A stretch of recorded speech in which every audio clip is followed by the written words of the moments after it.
কলকাতা হাইকোর্টে দুই বিচারপতি অভিজিৎ গঙ্গোপাধ্যায় এবং সৌমেন সেনের দ্বন্দ্ব। পরিস্থিতি যে পর্যায়ে পৌঁছায় হস্তক্ষেপ করতে হয় সুপ্রিম কোর্টকে।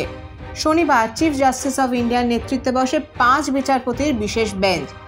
সুপ্রিম কোর্টের বিশেষ বেঞ্চে ছিলেন প্রধান বিচারপতি DY চন্দ্রচূড়, বিচারপতি সঞ্জীব খান্না, বিচারপতি সূর্যকান্ত, বিচারপতি অনিরুদ্ধ বসু এবং বিচারপতি BR গাভাই।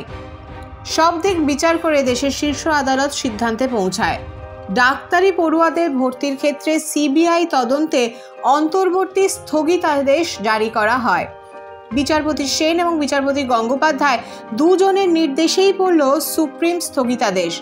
এখানেই শেষ নয়, বিচারপতি গঙ্গোপাধ্যায়ের নির্দেশের বিরুদ্ধে সুপ্রিম কোর্টে মামলার অনুমতি চায় রাজ্য। সেই অনুমতি মিলেছে সুপ্রিম কোর্টের থেকে। অনলাইনেই করা যাবে সেই মামলা।